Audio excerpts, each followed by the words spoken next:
መጀመሪያ እንጨቱን ሳዶር በሚባለው እንጨት ችንካር አያያዙት። የመጀመሪያው እንግዲህ ከአምስቱ ቅንዋት አንዱ ሳዶር የሚለው ነው።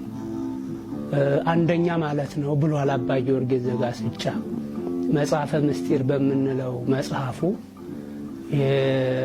የስቅለትን ቀን አስመልክቶ ነግሁ ላይ ነው ይህንን የሚተነትነው እና ሳዶር ማለት አንደኛ ማለት ነው ይልና በአንደኛው ችንካር ክርስቶስ ተሸክሞት የመጣውን ስምዖን ከአምስተኛው ምዕራፍ ጀምሮ ተሸክሞት የመጣውን እንጨት አገናኙበት፣ እንዲህ አድርገው መስቀል ሰሩበት ይላል ሳዶር በሚባለው ችንካር። ከዛ በኋላ መስቀሉ ተሰራ፣ ክንፍ አለው ማለት ነው። ከዛ ላይ ኢየሱስ ክርስቶስን አጋደሙና ሳዶር አላዶር ነው እንግዲህ ሁለተኛው አላዶር ነው። አላዶር በሚባለው ችንካር ደግሞ ቀኝ እጁን ከመስቀሉ ቀኝ ክንፍ ላይ አያይዘው አላዶር በሚባለው ችንካር መቱት። አሁን ከሰውነቱ ያረፈው የመጀመሪያው ችንካር አላዶር የሚባለው ነው። ሳዶር እንጨትና እንጨቱን ነው መስቀለኛ ቅርጽ ያስያዙበት ነው። ሶስተኛው ሳዶር አላዶር ዳናት የሚባለው ነው። ዳናት ደግሞ ግራ እጁ መዳፉ የግራ እጁ መዳፉ ከመስቀሉ ግራ ክንፍ ላይ መስቀሉንና ክብር ምስጋና ይግባው የኢየሱስ ክርስቶስን ግራ እጅ አብሮ የሰፉበት ነው። ሳዶር አላዶር ዳናት የምንለው። ከዛ አሁን ይሄ ሁለተኛው መስቀል ችንካር ሆነ ከሰውነቱ ላይ በማረፍ ሳዶር አላዶር ዳናት አዴራ የምንለው ነው። ሌላው አዴራ የምንለው ችንካር ደግሞ የጌታችንን የኢየሱስ ክርስቶስን እግር አነባብረው የቸነከሩበት ነው። ሁለቱንም እግሮቹን አቋርጦ እንዳለ አገናኝቶ ከዛ ሁለቱንም እግሮቹን ወስዶ ከእንጨቱ ጋር ያያያዘው ነው። ይሄ አዴራ የምንለው መስቀል እንግዲህ ሶስቱ ችንካሮች ናቸው ከሰውነቱ ላይ ያረፉት።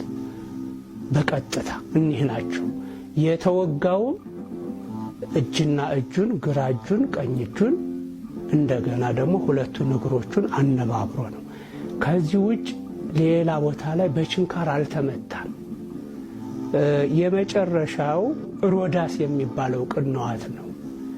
ሮዳስ የሚባለው ቅንዋት ደግሞ የዋለው ምን ላይ ነው ብንል አሁንም ይሄ በቀጥታ ከክርስቶስ ሰውነት ላይ አይደለም። አንድ በደለኛ ሲሰቀል ይሄ በደሉ ወይም ወንጀሉ በእንጨት ሰሌዳ ይዘጋጃል። በእንጨት ሰሌዳ ይዘጋጃል። እንዲህ አይነት በደል ፈጽሟል የሚለው ነገር በእንጨት ሰሌዳ ላይ ይጻፍና ከሚሰቀለው ወንጀለኛ አናት ላይ ይሄ መስቀሉ እንዲተርፍ ተደርጎ ነው የሚዘጋጀው። እዛ ላይ ይሰቀላል የግለሰብ ወንጀል። እንግዲህ በዚያ መሰረት እንደምንም አድርገው ወንጀለኛ ለማስባል መቼም ታግለዋልና ምንም ወንጀል ባይኖርበትም የጌታችን የኢየሱስ ክርስቶስ ወንጀል ተብሎ የተቆጠረው ለሰው ሲያስተዋውቁ ኢየሱስ ናዝራዊ ንጉሥ አይሁድ የሚል ነው። የናዝሬቱ ኢየሱስ የአይሁድ ንጉሥ ነው የሚል ነው። እንግዲህ ወንጀል ነው ማለት ነው። ንጉሠ ነገሥቱ ሮም ላይ አለ።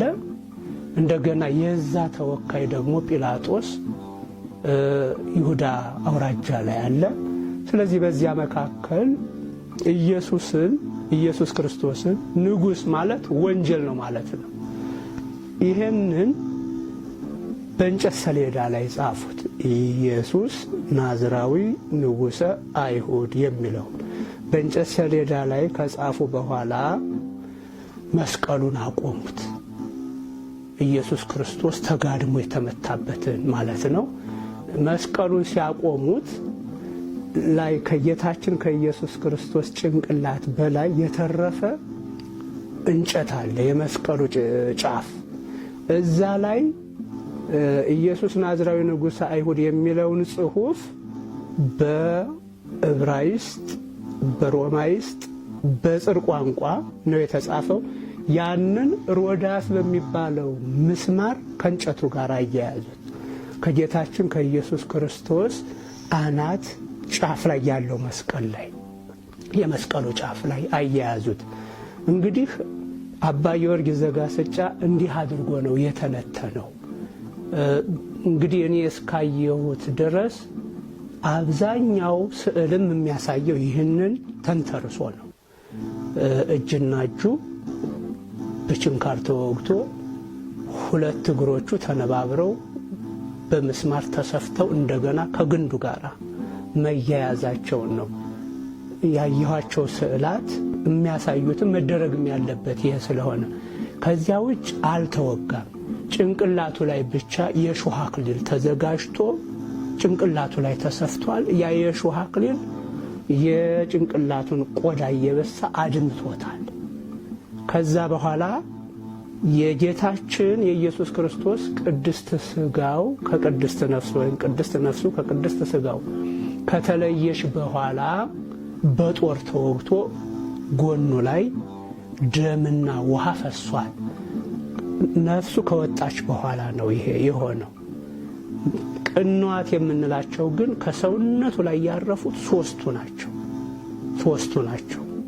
ሁለተኛው፣ ሶስተኛውና አራተኛው። አንደኛው ቀኖት እንጨትና እንጨቱን ያያያዙበት ነው። አምስተኛው ቀኖት ደግሞ ቅድም እንደገለጽሁት ኢየሱስ ናዝራዊ ንጉሠ አይሁድ የሚለውን ጽሑፍ የያዘውን የእንጨት ሰሌዳ ከክርስቶስ መስቀል ጋር ያያያዙበት ነው እና ይህ ነው አባቶቻችን ሊቃውንቱ ተናግረውም አስተምረውም ጽፈውም ያለፉት እና ከሊቃውንቶቻችን መካከል ቅድስናን ከእውቀት ጋር እውቀትን ከቅድስና ጋር አስተባብሮ የያዘው አባ ጊዮርጊስም ያስቀመጠልን ይህንን ነው እና በዚህ መልኩ ነው ቤተ ክርስቲያንም የምታስተምረው።